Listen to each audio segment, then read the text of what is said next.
everyone, and welcome to episode 237 of the Medieval Podcast. I'm Danièle Cybulskie, also known as the 5-Minute Medievalist.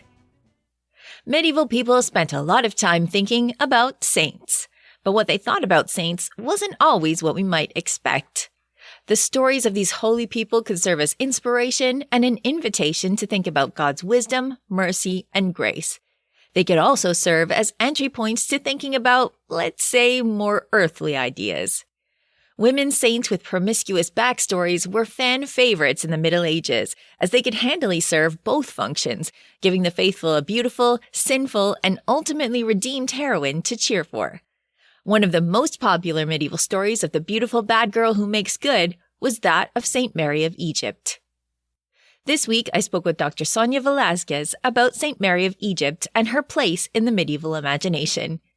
Sonia is Associate Professor of Religious Studies and Comparative Literature at Indiana University, Bloomington, where she also serves as the Director of Undergraduate Studies in Religious Studies. She's the co-editor of Pastoral and the Humanities, Arcadia Reinscribed, and the faculty advisor for Invocations, Undergraduate Journal of Religious Studies. Her new book is Promiscuous Grace, Imagining Beauty and Holiness with Saint Mary of Egypt. Our conversation on who Mary of Egypt was, why she was such a favorite, and how her beauty, youth, age, and holiness spoke to generations of artists and the faithful is coming up right after this. Well, thank you, Sonia, for joining me to talk about Mary of Egypt. It's so nice to meet you. It's a pleasure to be here. Thank you for inviting me. So Mary of Egypt is a saint that appears at some point late antiquity, early Middle Ages. Can you tell us her story and where she first appears? Yes, she's no longer a household name, but she was hugely popular from the 7th century when her story first gets written by Sophronius, Patriarch of Jerusalem. And it's supposed to be a story told from a saint who lived in the 4th century.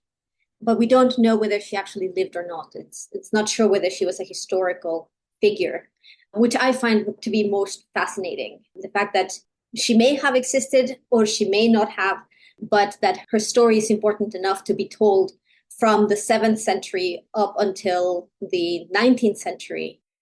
She has left a mark in European culture. And her story is fascinating.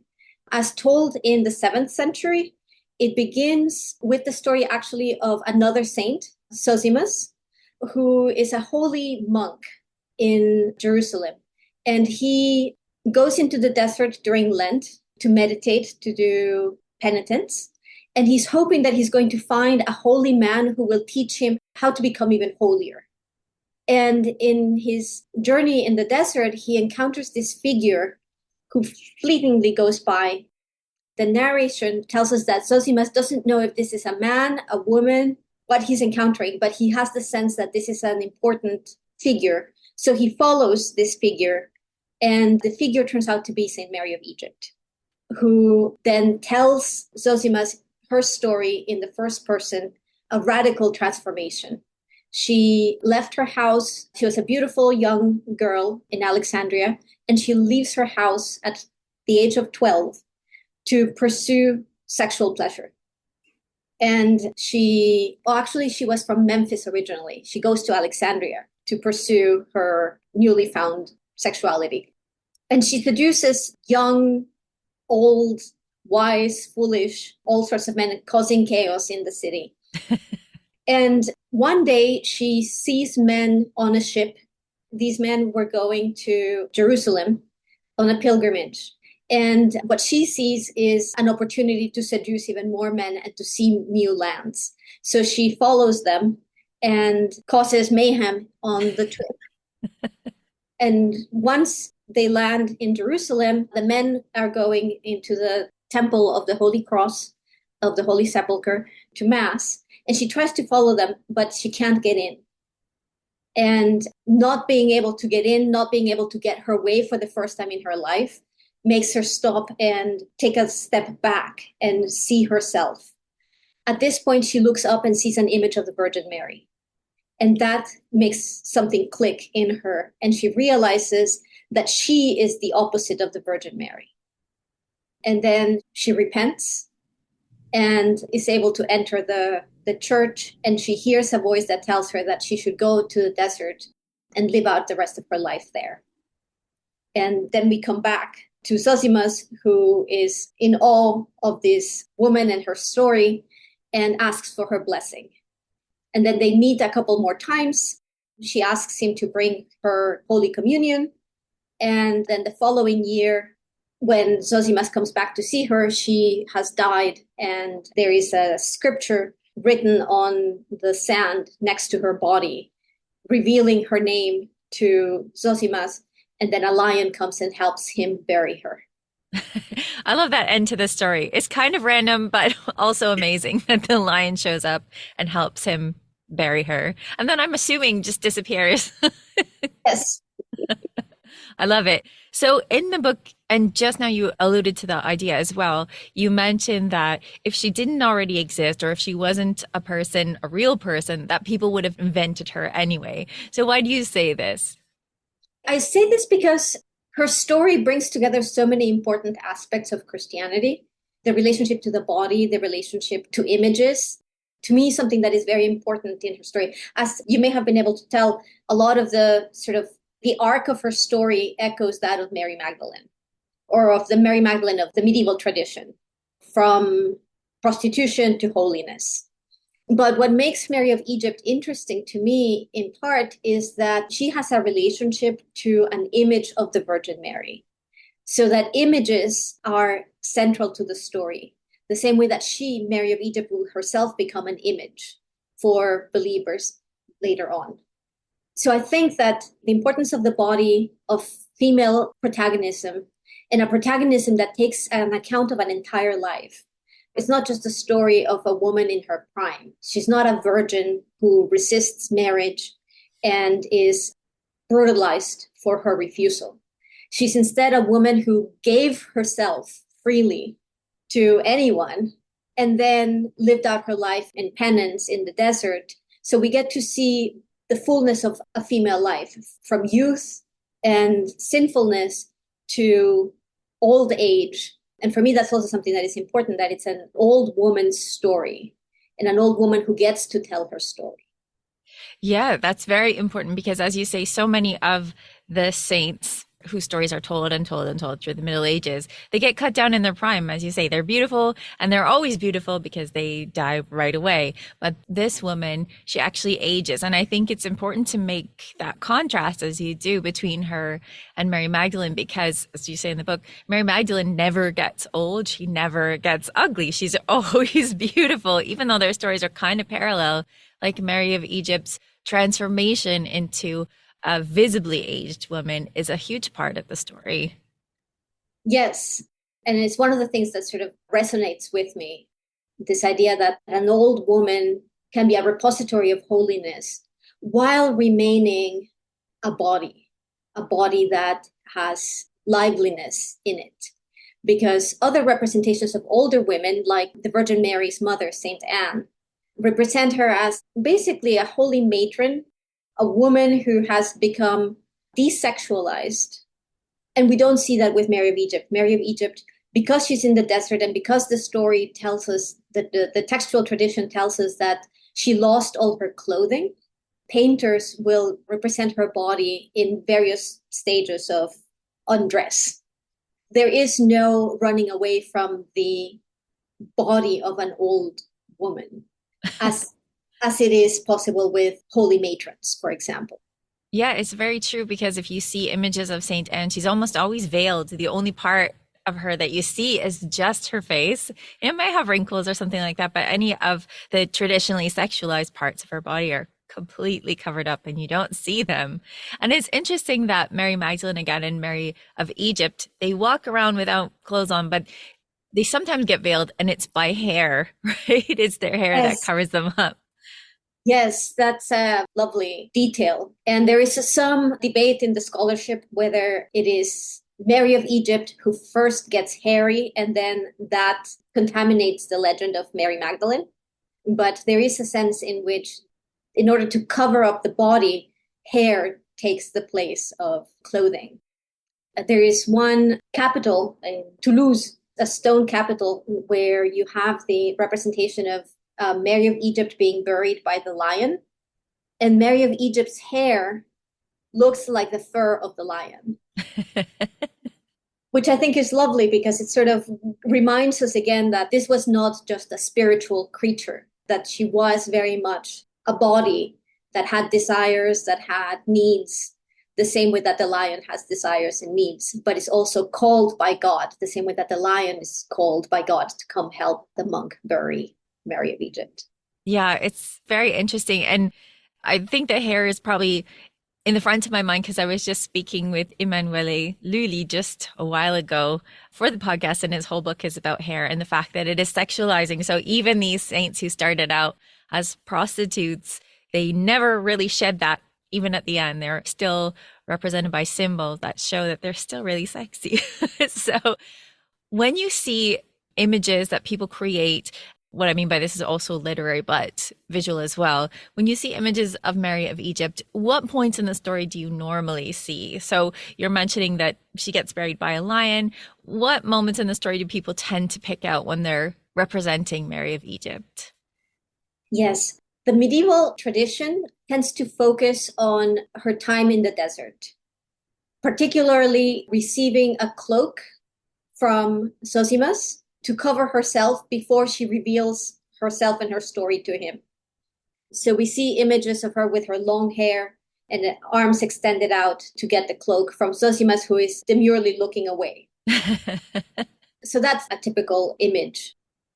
There are some representations of the passage to Jerusalem, where she's on the boat with pilgrims.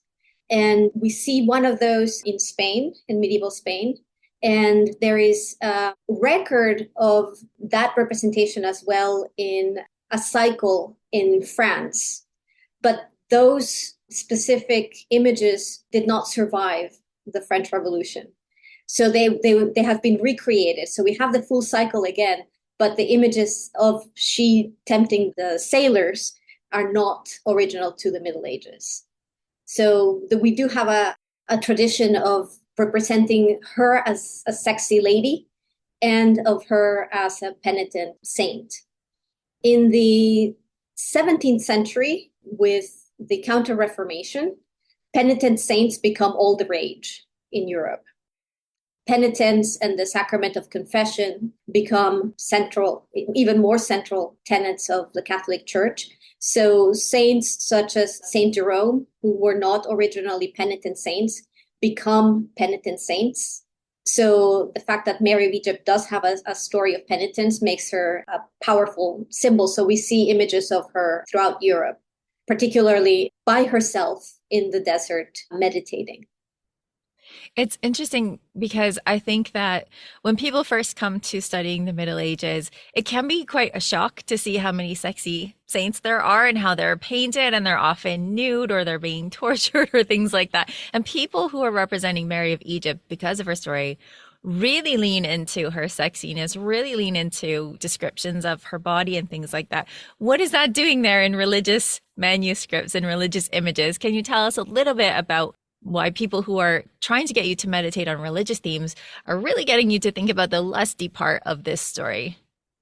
Yes, that's in fact what interested me about the story of Mary of Egypt originally. When I first encountered the story, it was in a version from the early 13th century Spain, where there is a very long description of her body with lovely metaphors describing her ears white as used milk. Mm-hmm. But particularly what sort of made me say, what's going on here, is the fact that there was a whole stanza on her shoes. They were red leather, carved red leather with silk laces. They sound amazing. I want that pair. But it did sort of make me wonder even more than the body itself, than the description of the body. What is this doing in a religious poem that is supposed to be about asceticism and penitence and woe is me type of religiosity? And then I realized that these descriptions are linked to the mystery of the incarnation. The idea that Christ is both fully human and fully divine.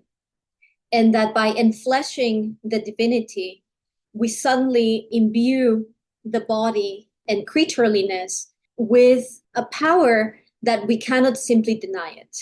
So to deny the body is to deny the gift of the incarnation. And the word gift appears often in relationship to Mary of Egypt's beauty, that her beauty is a gift from God. So there's a sense in which all that fleshiness is itself divine, or potentially holy, at least. Well, I think it's important that you make this distinction because, as you say in the book, a lot of the virgin saints are beautiful because they are holy. So it's not necessarily its own gift from God. It's also coming from the holiness that they embody. But with Mary of Egypt, she's sinning all the time at this moment. So that beauty is a gift from God that's only going to reveal itself as being important later. It has nothing to do with her holiness. And I think that really gets at that complexity when you have people coming to priests, for example, and saying, why do things happen? Like, this person's not particularly holy, and yet they're beautiful. How does this happen? So I think it's important that you make that distinction, that this is a gift and it's not an outward sign. And then when she becomes elderly, she spent all this time in the desert. It's what is, quote unquote, her ugliness that becomes the outward sign of her holiness. This is very different from many of the other stories. Yes, and that's what I tried to show, that Mary of Egypt is actually teaching us how to rethink of the relationship of beauty and holiness. That beauty is not something that we have to tamp down or destroy in order for holiness to be revealed. And the other aspect that I was interested in looking at is the paradoxical beauty of the grotesque female elderly body. That especially in the 17th century pictorial representations by a Spanish painter who worked in Naples, Giuseppe de Rivera, especially in his depictions of Mary of Egypt, she is an incredibly strong, I would say sexy, older woman. But that paradox frightens people. Yeah, I would say it still does. That it's only very, very recently, and I think with a lot of effort, that people like Helen Mirren, for example, are being held up as examples of age and beauty going hand in hand, because they're not usually. And even I'm thinking in the Middle Ages, priests, for example, taking on laundresses who are over 50 years old purposefully because they cannot possibly be alluring at that age. Although it's interesting that Zosimus is giving Mary a cloak and he's turning away because she could still be tempting at that age. So it's interesting to see these depictions. Yes, and one of my favorite images of her actually has both Zosimas and Mary of Egypt together, which is not typical in the 17th century. Because as I said, we tend to see her on her own meditating. But this image by Rivera does have both of them, and she is levitating. And he is on the ground, shocked, doesn't know what to make of this. But in the levitation, we see Mary of Egypt with her hair blended between dark hair and gray hair. Her face is wrinkled and her breast is shriveled, but her calves are alluringly front and center. And we may think that that's a little bit innocent because we're not used to thinking of calves as being erotic zones. But if you think of the fact that we have plenty of images of the Virgin Mary's breast, but we've never seen her calves. That's true. That's true. We never see her legs. We don't see her legs because calves were really the sexy part of the body. And it was men who used to show off their calves in the Renaissance, right? Women had to have the long skirts and cover their calves, but men got to show off their calves. So when Rivera is showing us her calves front and center, it's alluding to the sexiness that remains in her body, but also to her strength. Yes. Yeah, I think that's important because the other portrait that you're talking about, you can really see the definition of her muscles, which is a little bit different to the way her face is portrayed, which is very gaunt, as if she hasn't been eating. We know she hasn't been eating. She's been in the desert.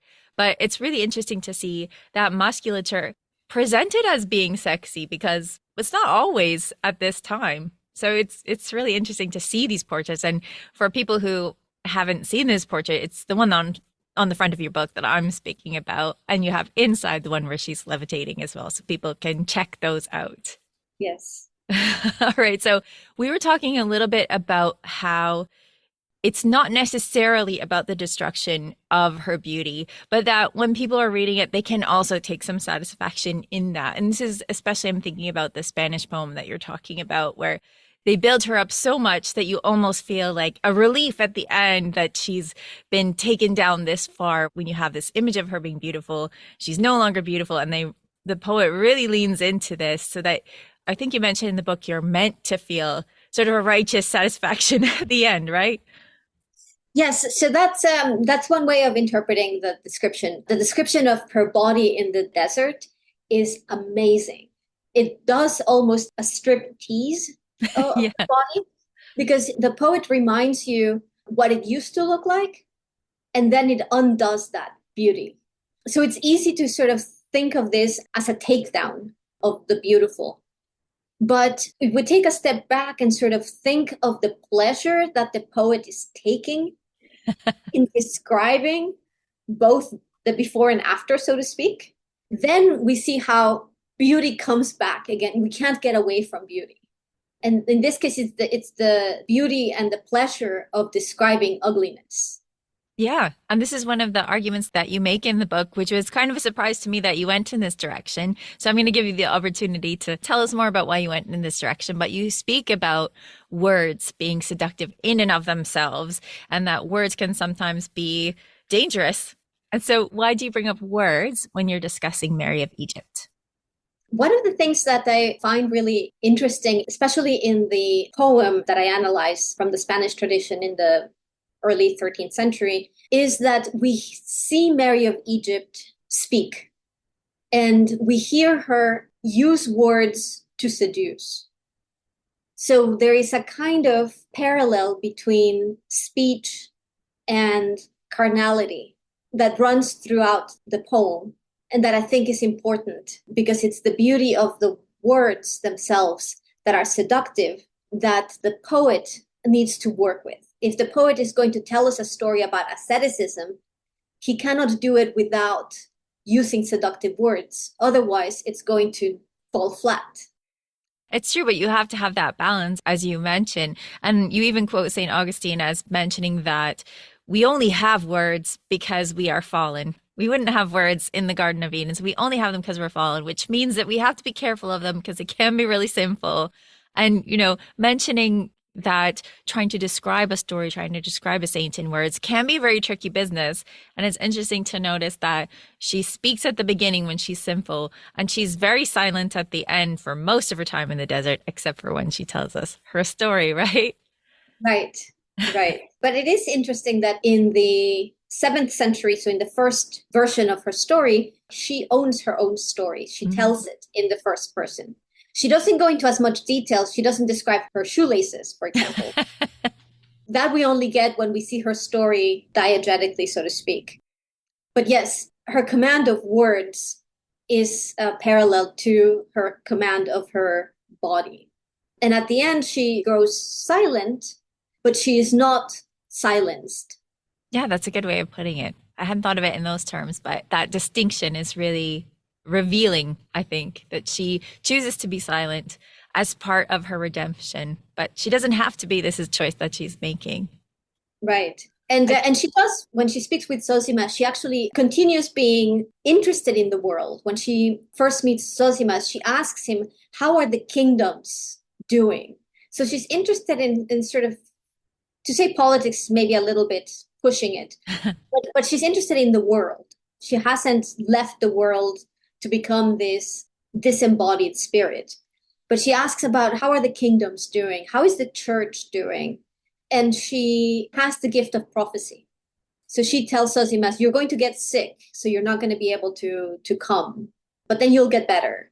So she's still in command of her own words in a different way than when she was trying to seduce with her words at the beginning. Yes, she's using them for good now. I was thinking about the description of the shoes and the outfits that she's wearing, which you mentioned in the book come up several times, like different versions of the story, mentioning that she has luxurious clothes. And in one French version, she has luxurious sheets to make sure that she pleases her lovers. Do you think that maybe the poet is leaning into this description as a way of inviting the audience, the listeners, to think about the ways that they are living and the things that they would have to give up to become holy? Because when I think about Mary living this life of luxury and freedom and things like that, I think about if that was taken away, if you decided to renounce these things, wouldn't you think about them later? So do you think this might be an invitation to think about luxury in the audience's life, to think about what they would need to give up to become holy? Yes. So I think that it is an invitation for the audience to sort of think of their own luxury. And it's interesting what you mentioned, that she, in the desert, she's tempted. But in the Spanish version, which is different from other versions, we are told that God grants her forgetfulness.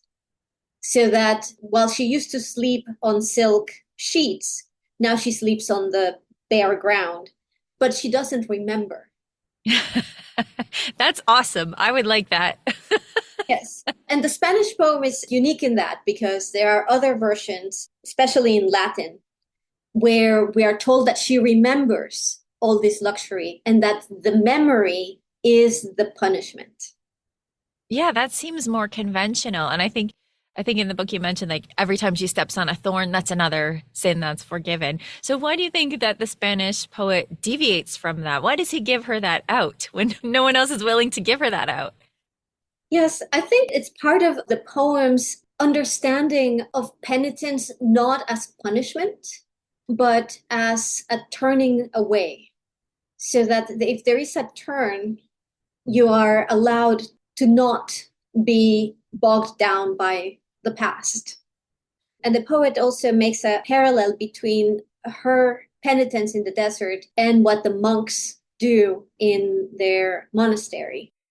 So that what she's doing is not punishment for her sinfulness, since it is basically the same routine that the monks do who have not been sinful. It's not a one-to-one erasure of her sinfulness, but rather another possibility, a chance to tell a new story. It's a very interesting departure for those reasons, because there are lots of ways that you could read into it. And maybe when the poet was reading this out, they explained it in a way that we will never know to the audience who asked this question, like, what?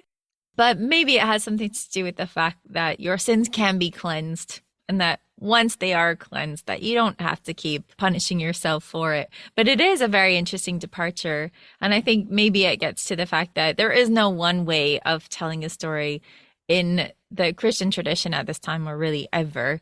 And those interpretations are really nice and worth bringing to the forefront, I think.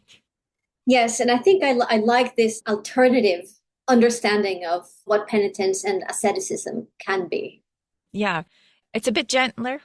It's a bit nicer, and maybe what I'm trying to say is it might be easier to digest for the people who are listening and trying to learn as much as they can about this saint and how it relates to their lives. Maybe it's a more comfortable way to get interested in this, get interested in forgiveness, and maybe letting go of these things, that it doesn't always have to be bad and painful to have a conversion, to renounce the world, right?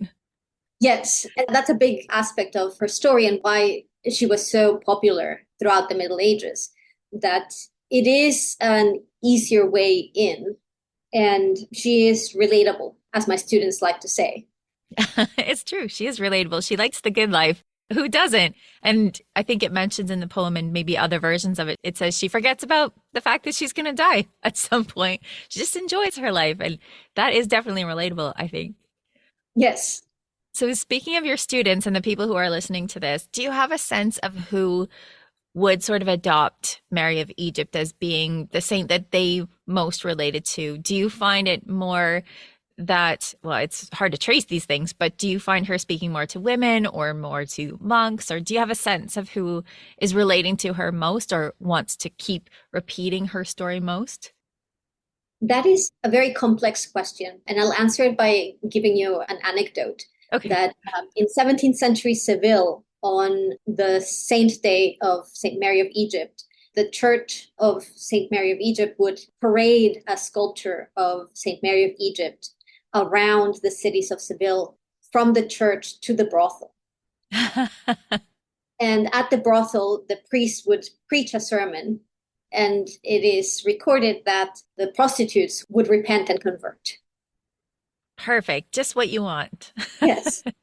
So is that appealing more to the priests who want to do this sort of conversion procession? Is it appealing to the women who are listening and sort of witnessing the whole spectacle? It's complex. Yes, it is complex. And that reminds me of one of the things I wanted to point out. A fine detail that you mentioned is that when it comes to St. Mary, she gives herself freely and she doesn't do it for money. And this is meant to be worse. And I think that it's worth pointing out that in the Middle Ages, people knew that there were sex workers, obviously, and they understood that sometimes people went into sex work because they needed to eat. So they make this distinction that she's giving herself freely. So how do you read this in the story? I read it theologically, seeing already in her free love, so to speak, an image, debased, if you will, image of grace, of the fact that grace is unmerited favor, an unmerited favor from the divine. The same way that Mary of Egypt was giving herself, giving her love freely, unmerited to whoever, but I should say men, because she was heterosexually oriented in her sexy life. Yes. Afterwards, she commits completely and uniquely, monogamously to the Virgin Mary. Mm-hmm. Mm-hmm. So that's an interesting contrast, that she goes from loving all men to loving only the Virgin Mary. But yes, that's how I see the freely given as a sort of image of divine grace. I think that's also another important distinction to make, in that a lot of saints will pledge themselves to Jesus in a way that you can see as like a heterosexual relationship, even if the sexuality is not necessarily a part of it. But when you think about nuns or anchorites, they are thinking about marriage to Jesus and emulating the Virgin Mary. So I do think it's important that you point out that Mary of Egypt is devoted to the Virgin Mary even more than anyone else, and not in a way that traditionally nuns are, like married to Jesus. I think that is a detail that you mentioned in the book that is worth pulling out, because it's almost a renunciation of all male bodies, even that of Jesus, which is unusual. Yes, she focuses in her prayer to the Virgin Mary. She invokes the incarnation. So she is aware of Jesus and of the importance of Jesus historically. Mm-hmm. But her focus is on Mary as the vessel that makes that possible.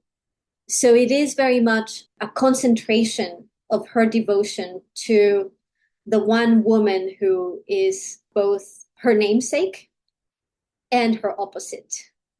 Yes, and she mentions in at least one source, you're Mary and I'm Mary, but we're both different, but maybe I can make us more the same if I just renounce everything that I enjoy and become a desert hermit. Yes. And I was going to return to what you were saying about nuns and anchorites dedicating themselves as brides of Christ, that the other very famous saint from Alexandria, Catherine, famous of the wheel, with which she is martyred for refusing the advances of the emperor, that Catherine is famously wedded to Christ, and makes a nice contrast to Mary of Egypt, who refuses marriage entirely. Yeah, and it's interesting because you pull out a quote in the book that I don't remember ever seeing, where it says that, speaking of St. Catherine, that Jesus desires her beauty and her holiness. It's like, whoa, I did not see that one before. But when you pull it and put it to the forefront, you can really see that relationship is not completely platonic in the way that it's being described. So yeah, that was a quote I did not remember, but it just goes to show that Mary of Egypt is a very different figure from many, if not most or all of the other saints that are put forward as being great women saints that you should be following. She's a very different person. So for the people who have never come across Mary of Egypt before, where would you send them to get a taste of her story or to get an idea of how she was looked at in the Middle Ages?